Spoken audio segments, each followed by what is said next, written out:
శ్రీమాత్రే నమః.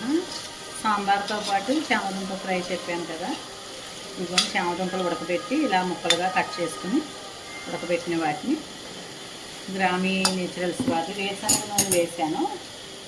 వేరుశనగ నూనె ఎందుకంటే సీసం ఆయిల్ వేరుశనగ నూనె ఎక్కువ వాడతాం వాళ్ళకి. మేము వేరుశనగ నూనె ఉంది అవైలబుల్గా. నాకు ఇప్పుడు సీసం ఆయిల్ అయిపోయింది. నేను శనివారం కదా అటు వెళ్ళాం కానీ తెచ్చుకోలేదు.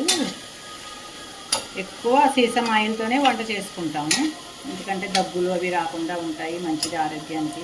అందులో ఇప్పుడు శీతాకాలం వర్షాకాలం కూడా మనం వేరుశనగ నూనె ఎక్కువ వాడొద్దని చెప్తున్నారు కదా.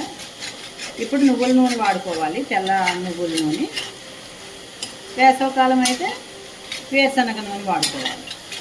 కానీ ఇవాళ లేదని ఒక్కసారికే కదా, ఒక్క కూరే కదా అని చేశాను. ఆర్డర్ పెట్టుకుంటే వస్తుంది, లేదంటే మా పిల్లలు ఆఫీస్ నుంచి వచ్చేటప్పుడైనా తీసుకొస్తారు. ఇవేమో మెంతి బద్దలు వేస్తా. మామిడికాయ ఉంది, పొద్దున్నే మామిడికాయ తీసుకొచ్చారు. లింగంపల్లి వెళ్ళి మామిడికాయ పట్టుకొచ్చారు. మామిడికాయలు కొంచెం మెంతి బద్దలు వేద్దాం ఒక కాయని చేస్తున్నాను. సన్ఫ్లవర్ ఆయిల్ వాడతా కానీ ఎక్కువ దీనికి వాడతాను, అప్పడాలు వేపించడానికి వాటికి వాడతాం అన్నమాట.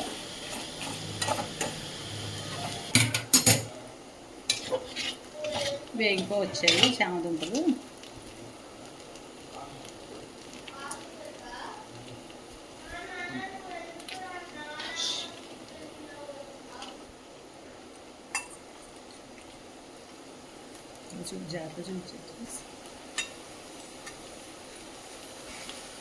ఈ కారంలో కొంచెం జీలకర్ర, కొంచెం వెల్లుల్లిపాయలు ఫ్లేవర్ కోసం ఎక్కువ వేయను వెల్లుల్లిపాయలు, కానీ ఈరోజు ఎందుకు వేయాలనిపించి వేసాను. కానీ జీలకర్ర, కొంచెం కారం అంటే ఇది బళ్ళారి కారం అండి, మేము ఇంట్లో వాడుకునే కారం.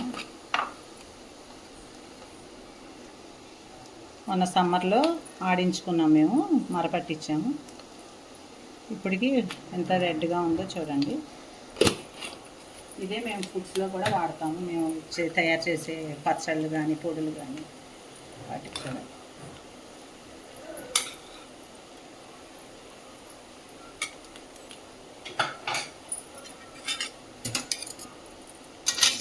ఇత్తడి వాటిలో వండుకుంటే ఏంటంటే అడుగు మాడిపోకుండా బాగా వస్తుంది.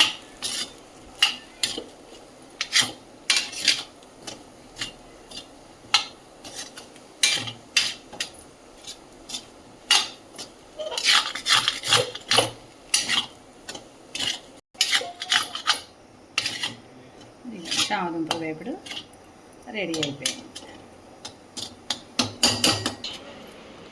మెంతి బట్టలకి మామిడికాయ ముక్కలు ఇలా సన్నగా తరుక్కోవాలి.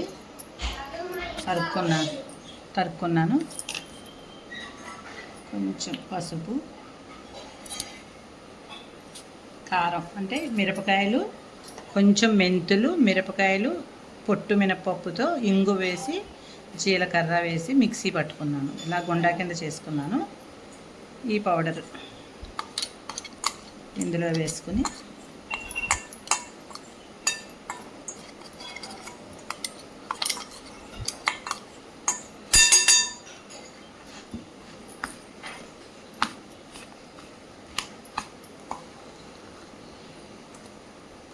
తక్కువే వేసుకుంటే బాగుంటుంది. మర్నాటికి రుచి కన్నా అప్పటికప్పుడు రుచే బాగుంటుంది. ఇది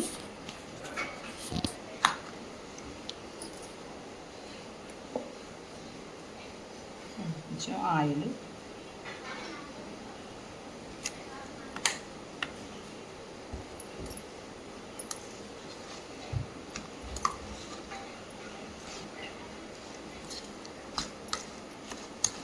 ఒక పావు గంట కూరనిచ్చి అన్నంలో వేసుకుంటే, వేడి వేడి అన్నంలో, చల్లారిపోయిన అన్నంలో కూడా చాలా టేస్ట్గా ఉంటుంది. ఇది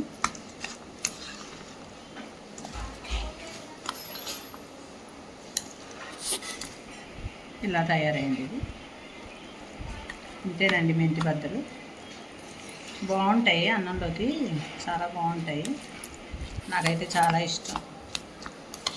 రోటి పచ్చళ్ళు కదండి, ఇది కూడా ఫ్రెష్గా చేసుకునేదే కదా. పొద్దున్న చేసుకుంటే సాయంత్రానికి అయిపోతుంది. మర్నాటి టేస్ట్ కన్నా అప్పటికప్పుడు తినే బాగుంటుంది రుచి.